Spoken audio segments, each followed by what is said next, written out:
दोस्तों आप लोगों के लिए आज मैं एक स्पेशल वीडियो लेके आया हूँ, क्योंकि आज की वीडियो में हम ये जानने वाले कि ये कंपाउंडिंग का पावर एक्चुअली में काम कैसे करता है स्टॉक मार्केट में और रियल लाइफ में। कि ये एक वीडियो आप सभी लोगों के लिए एक आई ओपनर होने वाला है, क्योंकि कुछ चीजें आपको इसमें ऐसी सीखने मिलेगी जो आपने कभी सुनी भी नहीं होगी। तो दोस्तों जब भी हम इन्वेस्टिंग की और इंटरेस्ट की बात करते तो हमारे दिमाग में नेचुरली सिंपल इंटरेस्ट के हिसाब से कैलकुलेशन होता है। ये हम इंसानों के दिमाग का एक नेचुरल डिफेक्ट है। जैसे अगर आप 1 लाख रुपए इन्वेस्ट करते हो और वो 10% के रेट से ग्रो होता है तो सब लोग यही कहेंगे कि ये इन्वेस्टमेंट 10 साल में डबल होगा, कुछ इस तरह से। किसी के दिमाग में सपने में भी ये चीज नहीं आएगी कि कुछ साल बाद ये इन्वेस्टमेंट लाखों करोड़ों रुपयों से ग्रो होगा, और इसीलिए लोग लॉन्ग टर्म सोच नहीं पाते। लेकिन अगर आप एक वन टाइम इन्वेस्टमेंट करते हो कोई अमाउंट का, जैसे अगर आप 6,25,000 का इन्वेस्टमेंट करते हो तो पहले साल में आपको 15% के रेट के हिसाब से 93,000 का प्रॉफिट मिलेगा, मतलब 1 लाख रुपए से भी कम का। लेकिन 20 साल के बाद यही अमाउंट 1 करोड़ रुपयों का हो जाएगा।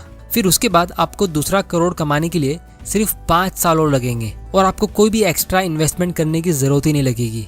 और फिर तीसरा करोड़ कमाने के लिए आपको सिर्फ 2.5 साल और लगेंगे, और फिर चौथा करोड़ कमाने के लिए सिर्फ 1.25 ईयर्स और लगेंगे, और फिर 5वां करोड़ कमाने के लिए 1 साल से भी कम टाइम लगेगा। और इसी तरह आप अपना हर एक अगला करोड़ रुपया उससे भी कम टाइम में कमाते रहोगे। तो दोस्तों ये है कंपाउंडिंग का पावर, जिसका बेसिक रूल ये है कि इसमें आपका इंटरेस्ट और भी ज्यादा इंटरेस्ट कमाता है, जिसकी वजह से अमीर लोग और अमीर बनते रहते और मिडिल क्लास लोग वहीं रह जाते। इसीलिए आप अपनी लाइफ का पहला 1 लाख रुपया हार्ड वर्क करके कमा सकते हो, लेकिन आपकी लाइफ का पहला 1 करोड़ रुपया आप स्मार्ट वर्क करके ही कमा पाओगे। क्योंकि कोई भी मिडिल क्लास आदमी अपने घर के लॉकर में या एफडी में पैसा सेव करके 1 करोड़ रुपया जमा कर ही नहीं सकता। इसीलिए ये कंपाउंडिंग के पावर में राज की बात यह है कि आपको एक हाई रेट ऑफ रिटर्न भी चाहिए होता है और साथ में थोड़ा सा टाइम भी चाहिए होता है। और ये 15% एक ऐसा रेट है जिससे स्टॉक मार्केट में कोई भी प्रॉफिट कमा सकता है। तो अब हम ये समझते हैं कि कंपाउंडिंग स्टॉक मार्केट में काम कैसे करता है। तो दोस्तों जब भी आप किसी कंपनी का स्टॉक खरीदते हो, जैसे मान लो आपकी कंपनी का एक शेयर 100 रुपए का है और वो कंपनी 15% का प्रॉफिट कमाती है, मतलब 15 रुपीज का प्रॉफिट हर एक शेयर पे, तो वो कंपनी के पास 2 ऑप्शन होते हैं। या तो वो उसे री इन्वेस्ट कर दे या फिर डिविडेंड्स के जरिए अपने शेयर होल्डर्स को प्रॉफिट दे दे, ताकि वो शेयर होल्डर्स उसे कहीं और इन्वेस्ट कर सके, क्योंकि सारा प्रॉफिट कंपनी के मालिक यानी शेयर होल्डर्स का हक होता है।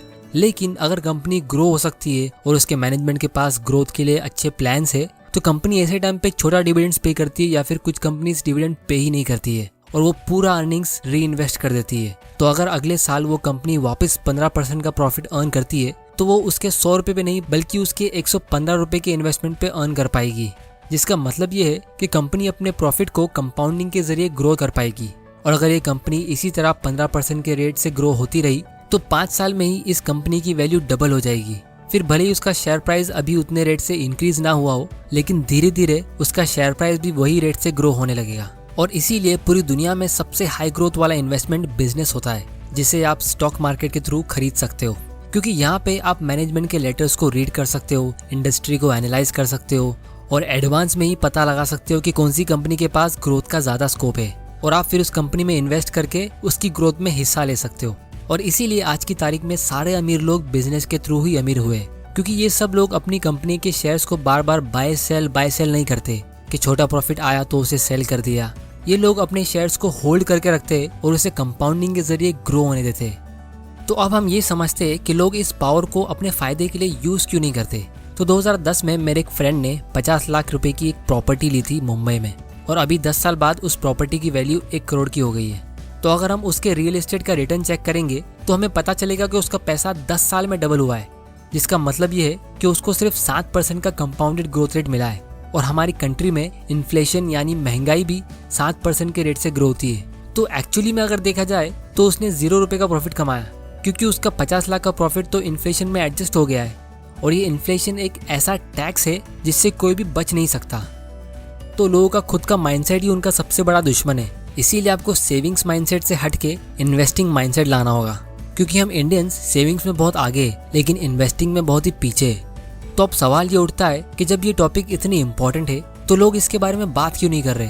तो दोस्तों हमारी सोसाइटी की सैड रियलिटी ये है कि जिन लोगों को इस कंपाउंडिंग के पावर के बारे में पता होता है, जैसे बैंक वाले या इंश्योरेंस वाले या ब्रोकर्स, तो वो आपको ऐसे इन्वेस्टमेंट बताएंगे जिसमें उनका फायदा होता है, जिसमें आपको 6 से 8% का रिटर्न मिलता है। क्योंकि अगर पब्लिक को ये बात अच्छे से समझ आ गई कि आपको कोई सिंपल सा म्यूचुअल फंड खरीद के या अच्छी कंपनीज के स्टॉक्स खरीद के होल्ड करके रखना है और अपने रिटायर होने से पहले ही आपके डिविडेंड्स आपकी मंथली एक्सपेंस कवर कर लेंगे, तो आपको फाइनेंशियल इंडस्ट्री के लोगों की ज़रूरत ही नहीं पड़ेगी। तो दोस्तों फाइनली मैं सिर्फ इतना कहूँगा कि जब भी हम सुनते हैं कि किसी आदमी ने स्टॉक मार्केट में कुछ साल पहले एक छोटा अमाउंट इन्वेस्ट किया था और अब वो बहुत बड़ा अमाउंट हो चुका है, तो लोग हमेशा बहाना ढूंढते हैं अपने आप को तसल्ली देने के लिए कि उन्होंने वो टाइम पे एक्शन क्यों नहीं लिया था, कि उनकी कुछ मजबूरी थी या वो टाइम पे उनके पास उतने पैसे नहीं थे। लेकिन आज हम ऐसे टाइम पे जी रहे हैं जहां आप स्टॉक मार्केट के जरिए 500 रुपए से भी इन्वेस्टिंग शुरू कर सकते हो और जो भी इन्फॉर्मेशन आपको चाहिए आपको मिल सकती है और घर बैठे बैठे ही आप इन्वेस्टिंग की शुरुआत कर सकते हो। बिजनेस चालू करना हर किसी के लिए पॉसिबल नहीं है, ये चीज़ हम सब जानते हैं, लेकिन बिजनेस में इन्वेस्ट करना हम सब के लिए पॉसिबल है। फिर भी सिर्फ इंडिया के 2% लोग स्टॉक्स में इन्वेस्ट करते और उसमें से भी मेजॉरिटी लोग ट्रेडिंग करते छोटे मोटे प्रॉफिट्स के लिए। फाइनेंशियल नॉलेज नाम का सब्जेक्ट हमारे स्कूल में होता नहीं है और ना ही लोगों के पेरेंट्स उन्हें ये चीज़ सिखाते क्योंकि उनको खुद को ये चीज़ पता नहीं होती है। इसीलिए बहुत लोग अपनी पूरी जिंदगी पैसों के लिए काम करते रह जाते और रिटायरमेंट पे अपने बच्चों पे डिपेंडेंट होते। क्या आप जानते हैं सुखद जीवन जीने के लिए एक फाइनेंशियल प्लानिंग करना कितना जरूरी है? कहते हैं प्रोफेशनली सक्सेसफुल व्यक्ति भी फाइनेंशियली इलिटरेट होते हैं और इसलिए जो अमीर है वे और अमीर होते जाते हैं। मिडिल क्लास एवं गरीब लोग गरीब से गरीबी की ओर बढ़ते जाते हैं। आप जो एफडी या आरडी बैंक पोस्ट ऑफिस में करते हो उसे इंटरेस्ट को इन्फ्लेशन के द्वारा ही काट लिया जाता है, यानी आपके लिए आपकी जमा राशि कोई इनकम नहीं करता और प्रॉफिट्स को कई बैंक्स खा जाते हैं। इसलिए अगर आप खुद मार्केट में पार्टिसिपेट करेंगे तो आप खुद जान पाएंगे आपको एफडी और आरडी से ज्यादा अच्छा रिटर्न मिलेगा। एक उदाहरण के तौर पर अगर आप Reliance small capital mutual fund में 5 साल के लिए इन्वेस्ट करते हैं तो आपको 35% यानी 35% तक हर साल का रिटर्न मिलता।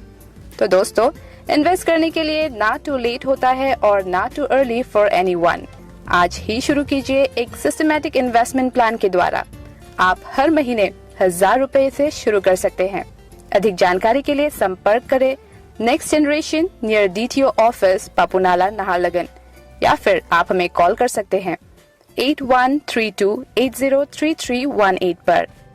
Please visit the website www.tradeongo.mobi or contact Mr. Tardu Gumbo, the first Arunachali independent mutual funds distributor and also the authorized person, ICICIdirect.com, and his WhatsApp number 8132803318 and his phone number 9707494944.